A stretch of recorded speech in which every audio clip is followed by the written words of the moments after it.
Hi, my name is Hans Peter Meyer, and today I'm talking with Curtis Scoville. Curtis lives in Black Creek, and you are a member of the Black Creek Streamkeepers group, is that right? Mm-hmm. You're also active with the Oyster River Enhancement Society. I have been in the past, Right. but mostly with the Oyster River Watershed Management Committee. Oh, okay. So Yeah. one of many stewardship organizations in the valley. Yeah. Now you've been in the valley for only 5 years, right? Mm-hmm. Yeah. You came from Calgary, and you are a financial planner, is that right? Yes. Right. So how did you get involved in doing stewardship group? How did you get involved in the Black Creek stewardship group? Well, I founded the Black Creek Stewardship Group, which isn't really a lot to it other than just saying, we need a stewardship group. So I just chose a name, and I took a streamkeepers course. Thought I'd better start educating myself a little bit. I think it was Project Watershed that made that available. And then I was also volunteering at the Oyster River Enhancement Society, so I was getting some education there as well, networking with a lot of people. I became active with the local residents association because I think stewardship groups need to also integrate with what are perhaps not stewardship organizations, but nonetheless connects with the human community as well. And I think that's a really important part of any watershed, is that we're connecting the human community to the ecological community and actually putting some traction under that notion that people belong to the ecosystem as well. So that made sense to me. Where that came from, probably from years of reading Greenpeace stuff. And the work you do is more information management as opposed to actually getting in the creek.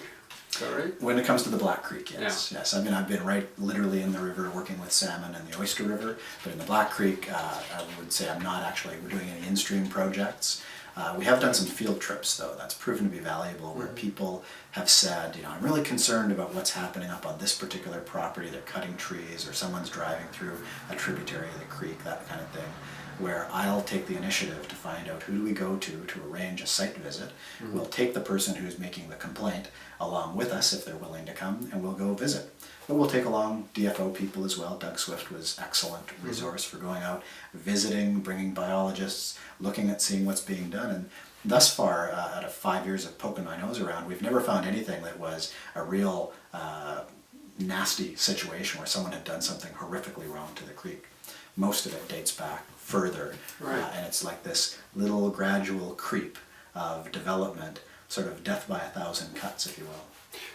You said earlier that the Black Creek has lost about 50% of its wetlands that feed it, is that right? Yeah, about 50% of what would have been classed as wetlands is no longer a wetland anymore. It's either a field or somebody's backyard.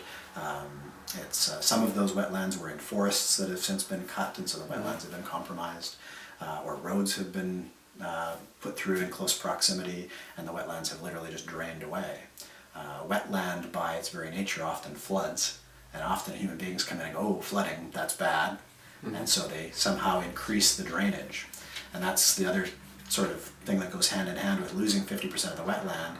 We've got 300% of the original drainage density. In other words, think of drainage density as there are natural creeks, but there are also man-made creeks that are roadside ditches or irrigation ditches. That has had 2/3 of what's out there now that's draining the surface of the Black Creek watershed was put there by some sort of human activity.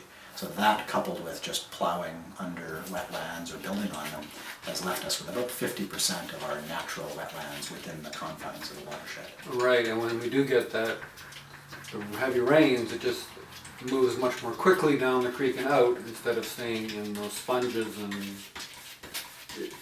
keeping water in the creek, right? Exactly. It doesn't get down into what they call the interflow. Water needs to sit on the surface long enough for it to seep down into areas where it gets held in the ground, and then it gradually seeps out of the ground into the creek and keeps the creek running all year long.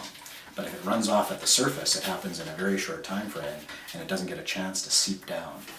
Some areas get very saturated, but others don't get a chance to anymore. They literally need to flood. So what is the single issue, or the one issue or one or two that the Black Creek is struggling with? I think it's information. I think there's a lot of misconceptions about the health of the creek. It's not that it's pristine, it's not that it's getting better per se, I don't know that I'd say it's getting better, but there's a lot more life in that watershed, there's a lot more fish breeding in that watershed than people realize. In the summertime, the mouth of the creek can go completely dry, Right. so there's no flow to the estuary. A novice looking at that might go, this is horrible, the creek has died, the fish must be walking.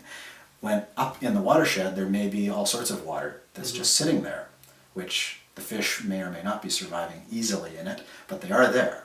And so it's about understanding. It's really important for people to begin to know more about the parts of the watershed they don't see, because it's not right by the road or down by the provincial park. And protecting what's left there. I think you talked about earlier. Absolutely huge.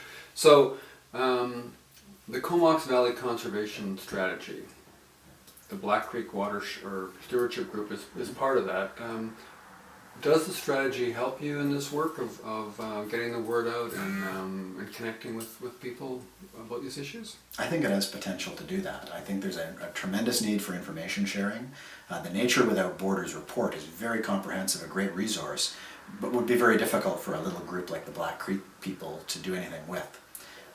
So if the people in the Black Creek are going to have an outlet to pressure government or to pressure our business community to do the right thing, the information needs to flow through umbrella organizations that can actually work at the scope of the Nature Without Borders report.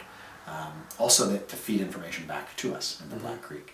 Not everybody's online or tapped into the information sources, so I think education and public information and social media and new ways to exchange information is crucial.